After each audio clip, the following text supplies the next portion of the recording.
Hey there and welcome. Today we're going to dive into journaling. And no, I don't just mean writing Dear Diary. We're talking about using it as a seriously powerful tool backed by science to find some real mental clarity.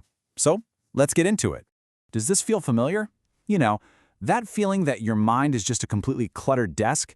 It's piled high with thoughts swirling around, those to-do lists that are never quite done, and all these emotions bubbling up.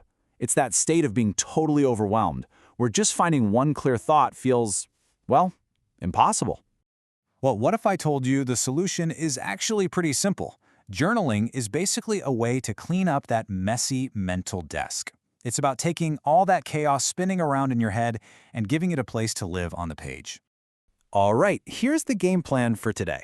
First, we're going to talk a bit more about that cluttered mind. Then, we'll get into the actual science of why writing things down works so well. After that, we'll help you find a journaling style that's right for you, settle that classic pen versus keyboard debate, and finally, I'll give you some super simple steps to get started today. Okay, so let's kick things off with a cluttered mind. This is more than just feeling busy. It's that point where your brain kind of hits mental gridlock, and it feels like you just can't focus or get anything done.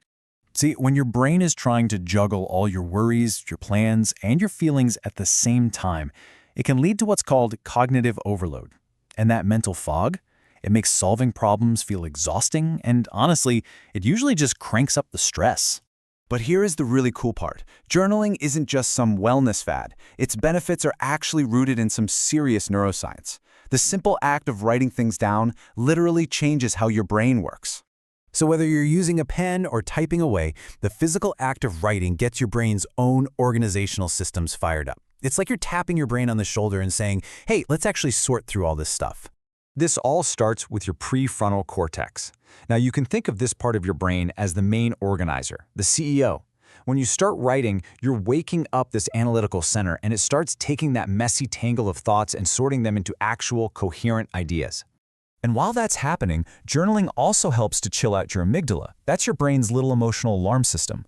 By writing down what you feel, you're actually naming the emotion. And there's this cool thing in psychology where when you name an emotion, you start to tame it. It dials down that fight or flight feeling so you can think a whole lot more clearly. And this is where the work of psychologist Dr. James Pennebaker is so important.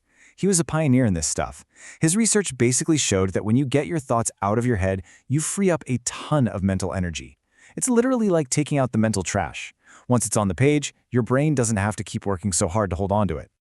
Okay, so we've got the why down. Let's talk about the how. And the best part is, there is no one right way to journal. The real magic of this is that it's super flexible. It's all about finding what works for you.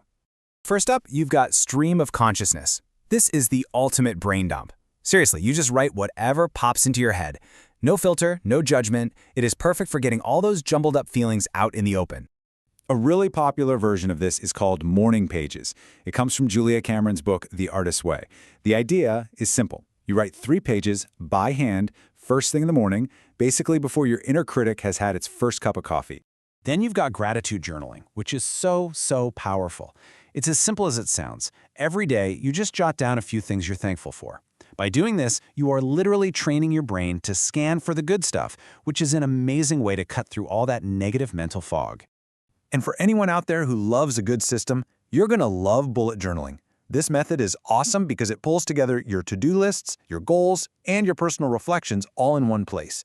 It just takes so much pressure off your brain from having to track everything. All right, let's get into a big question in the journaling world. Pen or keyboard? Does it actually matter? And believe it or not, the science says, yeah, it absolutely matters. The tool you pick makes a real difference. So, let's break this down. Handwriting is actually a whole brain workout. The physical act of forming letters engages all these different parts of your brain, motor skills, sensory feedback, the whole shebang, and this helps you process things more deeply. Typing, on the other hand, is way faster, for sure. It's great for getting ideas down quickly, but it's a little more passive for your brain, which can mean you're not thinking quite as deeply. I love this quote because it just nails it. It's not about one being better, it's about choosing the right tool for the job. You want to brainstorm and get a lot of ideas out fast? Typing is your friend. But if you're looking for that deeper reflection and clarity, handwriting definitely has the edge, scientifically speaking. Okay, are you feeling ready to give this a try? Let's make starting this journey super simple. Here's how you can just push past any hesitation and get going, like right now. It's just 3 easy steps. First, pick your format. Maybe it's a beautiful notebook or just a simple app on your phone, whatever feels good to you. Second, set aside a little time. Even just 5 or 10 minutes a day is huge. Consistency beats quantity every single time.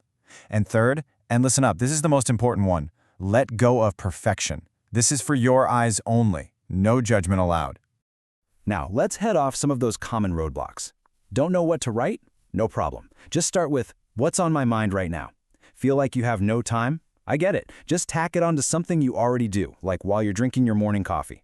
And if you feel a little silly, remember, this is a totally private space. The goal is to build a habit that works for you, not a perfect one. So what's the big payoff here? It's this.